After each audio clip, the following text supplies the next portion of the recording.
Madrugada, né, gente? Horário excelente pra gente contar uma história que não é história, só conto. É total verdade. Começando desde lá da minha infância até hoje, nos dias atuais. Hoje, nos dias atuais, eu ainda vivencio coisas assim.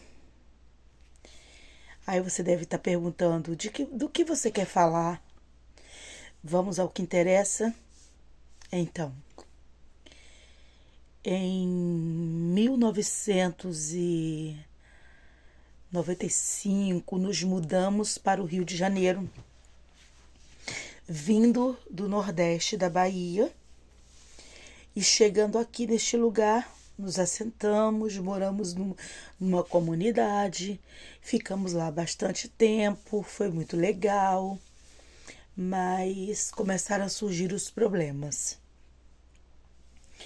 E no meio a esses problemas começaram a surgir também é, coisas que eu não entendia. Até hoje está acontecendo isso. Como, por exemplo, eu estou falando, gente, do sobrenatural, das coisas sobrenaturais que vem me acontecendo todos esses anos e eu venho entendendo tudo, tudo, do princípio ao fim. Vem acontecendo coisas. E o mais interessante de tudo isso é a morte da minha mãe. Lá em 2020, eu comecei a sentir que minha mãe ficou doente. E eu comecei a sentir que ela ia partir. E eu falava para todo mundo e as pessoas não acreditavam, não me davam ênfase porque eu estava falando, nada. E sempre, eu passei a falar com ela todos os dias, coisas que antes eu não fazia. E eu moro na frente da casa que antes era dela. Esta casa que eu moro aqui, antes, a de trás era dela. Então, assim, é toda uma energia envolvida, é toda uma força espiritual envolvida. Sem falar que antes ali também tinha outras coisas. E minha mãe ficou muito tempo doente, meu pai cuidando dela, ajudando ela a passar pelas lutas, minha irmã também lá na Bahia. E eu sempre com aquele sentimento: prepara o teu coração, que logo, logo ela vai partir. E num fatídico dia, 2 horas da manhã, gente, é sempre entre meia-noite, 2 e 3 da manhã, que as coisas acontecem comigo. Eu acordei atônita. Eu não conseguia ficar na cama de jeito nenhum. E eu não gosto de abrir porta de frente. E muito menos de madrugada. O que que eu ia fazer lá fora de madrugada?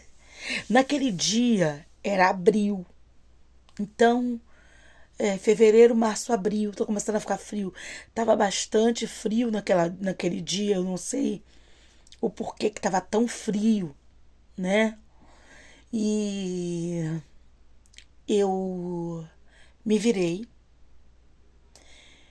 abri a minha porta, me virei e comecei a ouvir umas vozes. E era a voz dela. Algumas vozes diziam para eu me acalmar. Só que eu, né, por tomar muito medicamento controlado, eu tomo até hoje, tá, gente? Tomo até hoje esses medicamentos para minha saúde mental. Acho que no mundo que estamos vivendo, todo mundo tá com problema mental. E eu comecei a ouvir E uma das vozes falava comigo que era o fim, que ela tinha ido descansar. Mas, gente, o impressionante de tudo isso não tá nem na metade da conversa.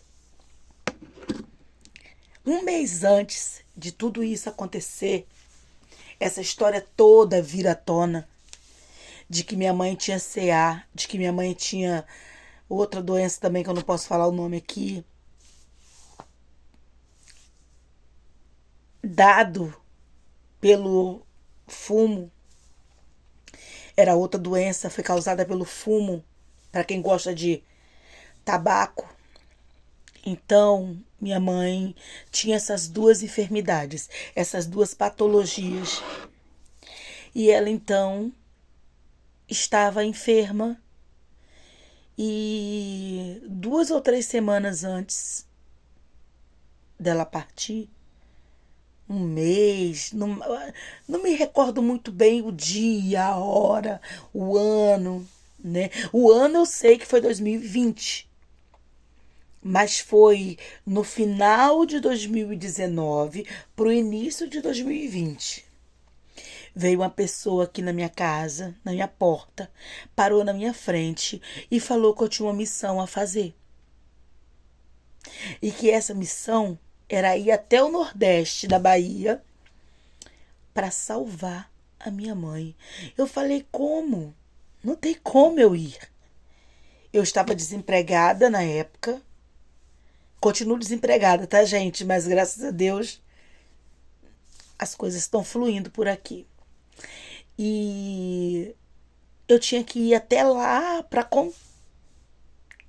poder salvar minha mãe. Eu falei, como que eu vou salvar minha mãe? O que eu vou fazer para salvar minha mãe?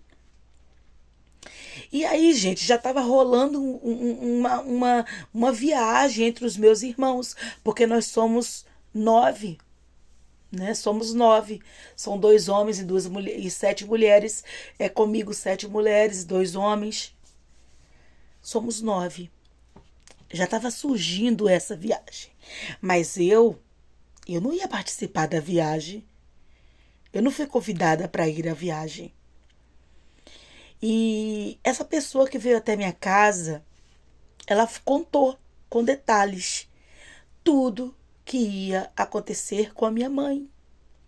Eu simplesmente olhei para ela e falei assim: não precisa nem contar, porque na verdade eu já sei de tudo isso. Eu só não queria ter certeza. Ela falou para mim: você precisa ir àquele lugar, porque todos vão e só você não irá. E ela não vai descansar em paz se ela vê todos ao redor e não vê você. Porque eu e minha mãe, nós éramos 2 pessoas muito conectadas mesmo. A semana tem 7 dias, né? Minha mãe todos os dias me ligava.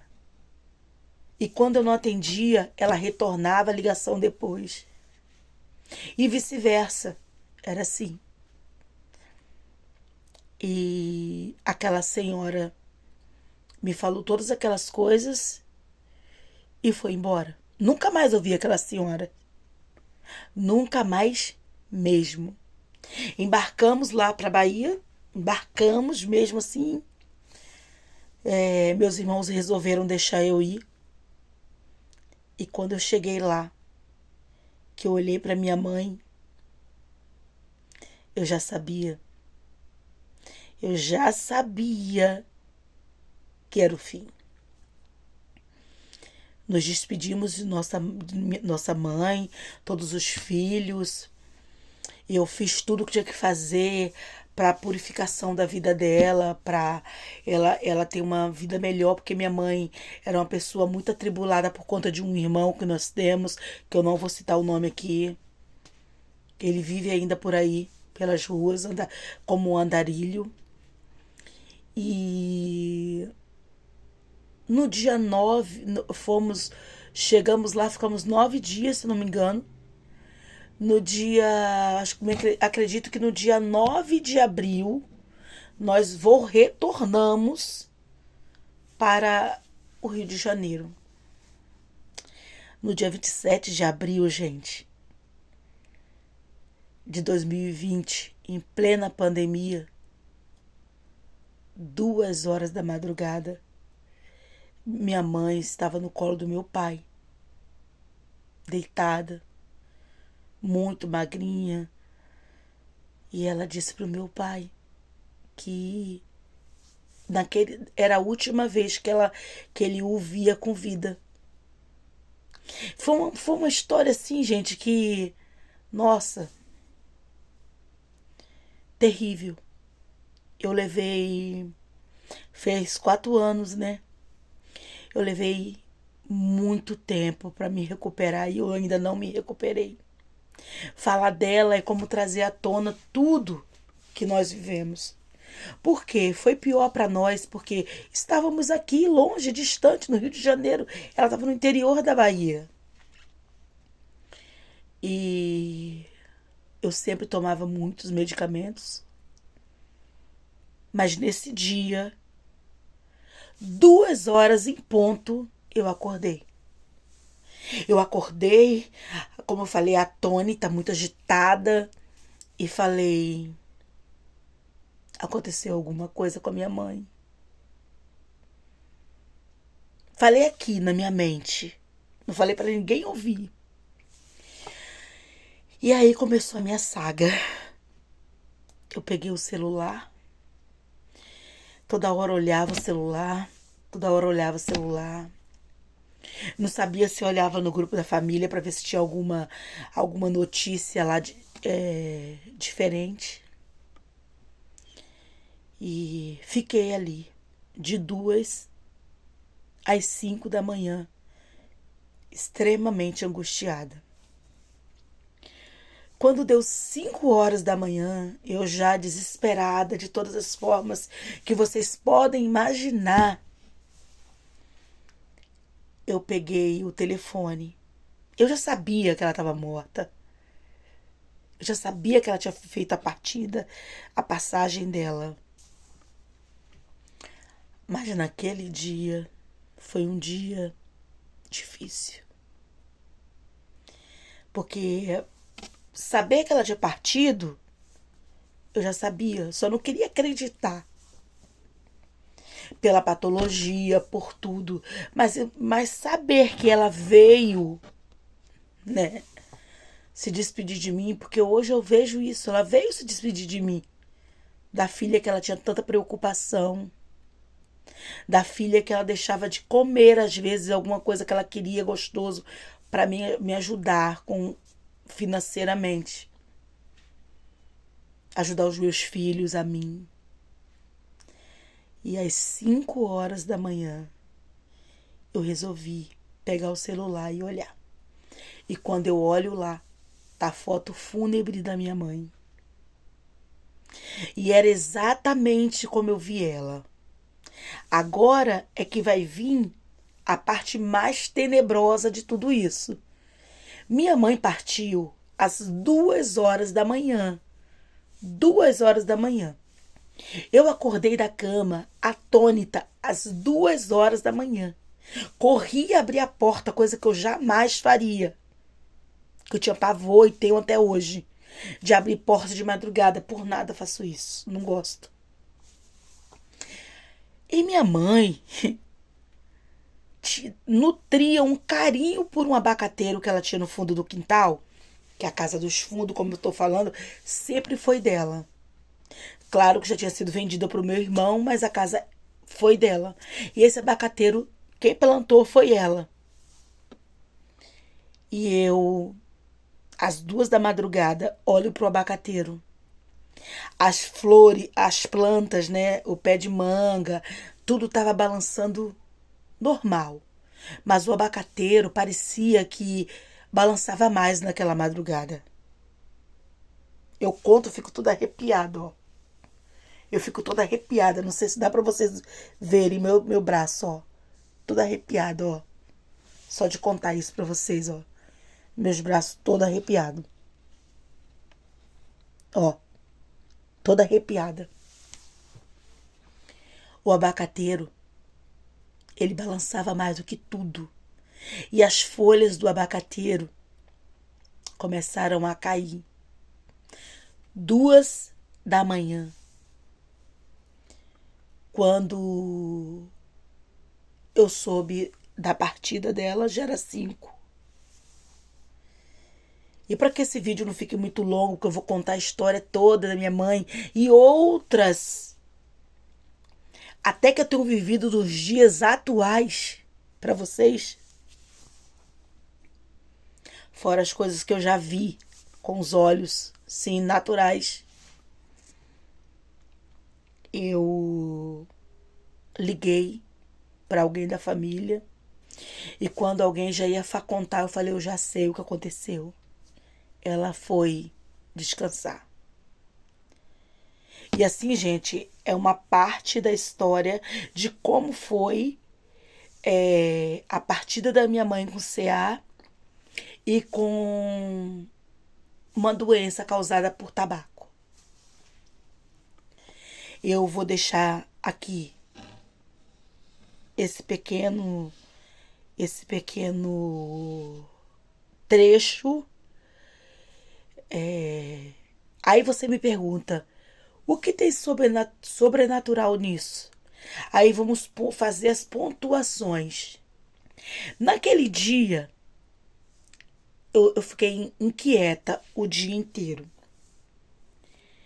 À noite, eu não conseguia dormir, nem com medicamento fortíssimo. Acordei às 2 da manhã, ouvindo a voz dela. E de uma outra pessoa dizendo para eu ficar tranquila.